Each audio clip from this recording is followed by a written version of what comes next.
तो दोनों मुट्ठी बंद है, लास्ट टाइम पे होगा, दोनों मुट्ठी बंद है। एक स्थान पर पहुंचे, ठाकुर जी ने कहा सुदामा या तो इस रास्ते से आ जाना या इस रास्ते आ जाना।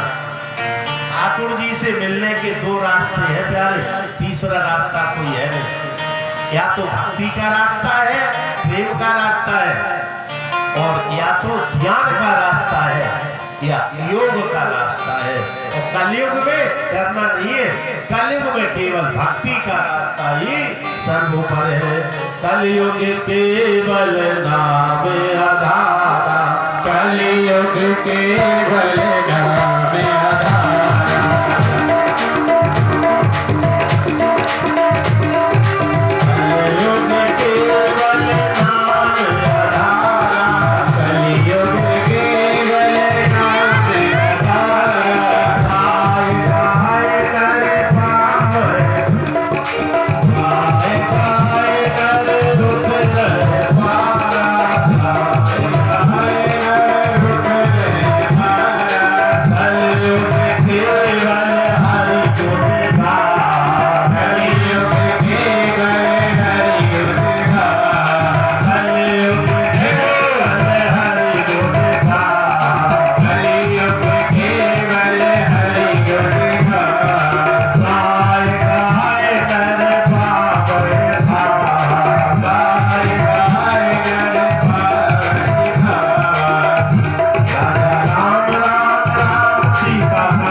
कलयुग में डरने की जरूरत नहीं है। गोस्वामी जी ने बहुत सरल रास्ता बता दिया। देखो ध्यान से सुनो हमारी बात। तुम्हारे आपके पास में धन नहीं है, कोई बात नहीं।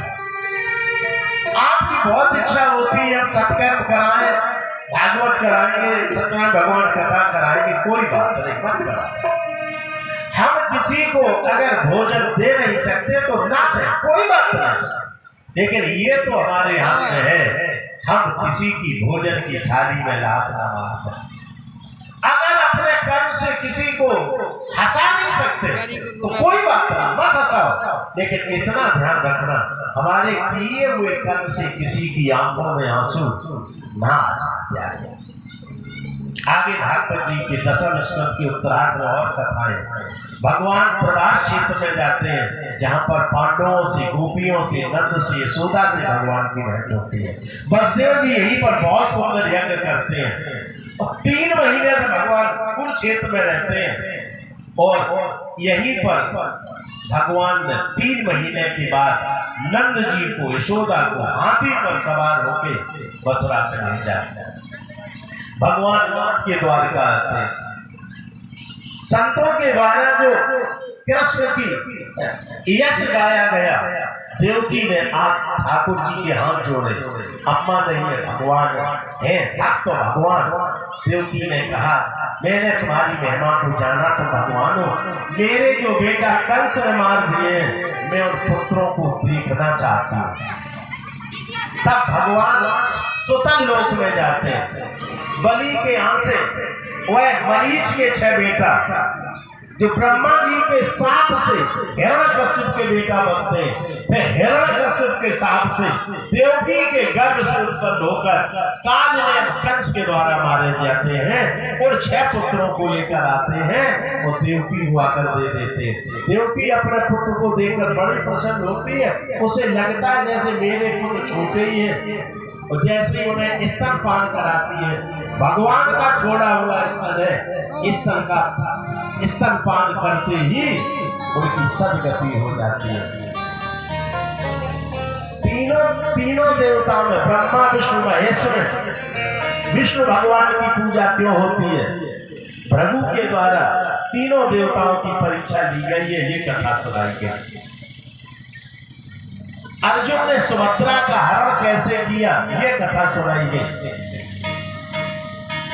तीनों देवताओं में नारायण लक्ष्मीपति है, परीक्षित कहता है, लेकिन नारायण के भक्त गरीब होते हैं, भोले बाबा के भक्त अमीर क्यों होते हैं? तब भस्मासुर की कथा सुनाई। भगवान का वचन है, सुन लेना, यस्याम अनुग्रहणामि हर्षे तद धनम सुनाई।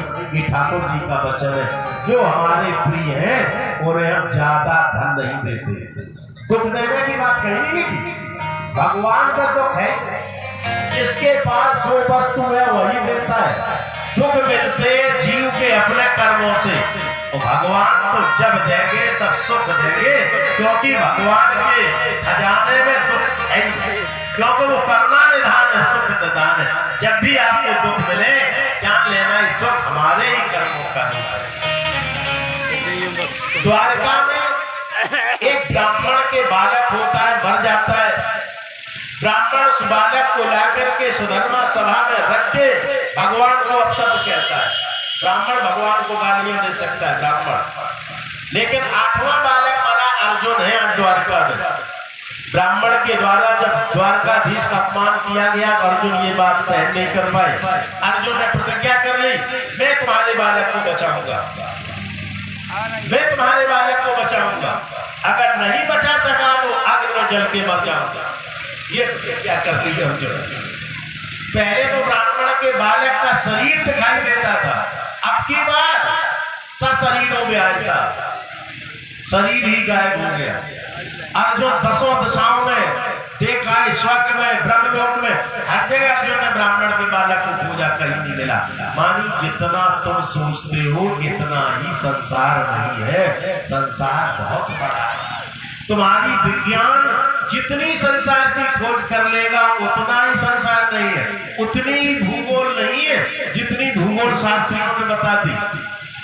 जितने भूगोल के प्रोफेसर बताते हैं उतने ही ग्रह नक्षत्र नहीं है, उससे भी अधिक है।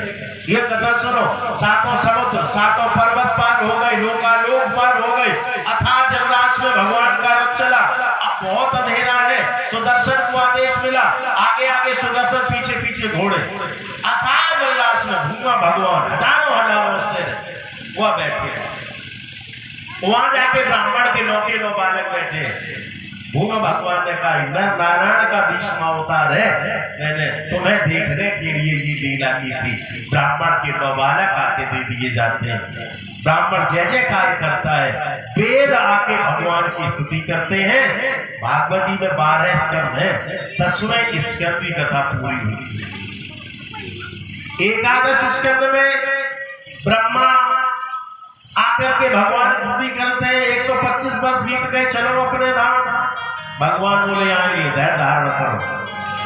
पिंडारक क्षेत्र में संत आते हैं तपस्या करने, भगवान के बालक के सामने सब उन्हें स्त्री बना लेते हैं, कपड़े पहना लेते हैं, और दुर्वासा से जाके पूछते, पढ़े लिखे हैं वे, दुर्वासा से जाके पूछते, बताओ बालक होगा कि बालिका होगी?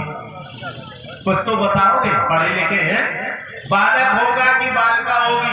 बालक होगा तो गलत, बालिका होगी तो गलत। दुर्वासा ने कहा, क्या पूछ रहे, बालक या बालिका? न बालक न बालिका, जनिष्यते वही मंदा मुसलम कुलनाशनम। एक मूषक होगा पूरा परिवार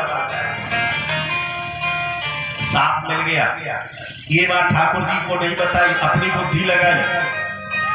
समुद्र के किनारे ले गए, पत्थर पर घिसके उस मूसल को चूरा समुद्र में फेंक दिया, कील बची समुद्र में फेंक दी, मछली ने निगल ली, मछली को जरा नाम के मछुआरे ने पकड़ लिया और उसे कील को बाण जहर में बुझाकर बाण की नोक पर जाकर के रख दिया। ये भगवान ने बहुत सुंदर उद्धव को गीता का उपदेश दिया। एकादश स्कंद में 24 गुरुओं की कथा सुनाई। फिर संसार में कैसे रहे, कहा जाएगा सदाचार का, चारों धर्मों की, चारों आश्रमों की कथा सुनाई। बहुत सुंदर उद्धव गीता। और उद्धव गीता सुना के भगवान ने उद्धव को बद्री धाम में भेज दिया। द्वारका में अपशगुन होने लगे। भगवान सभी बोले के प्रभास क्षेत्र में जाते हैं, वहां जाके प्रभास समुद्र में स्नान करते हैं, ब्राह्मणों को दान देते हैं। अंत में वही हुआ जो नहीं करना था, सभी यादवों ने जाकर के मदिरा का पान कर लिया।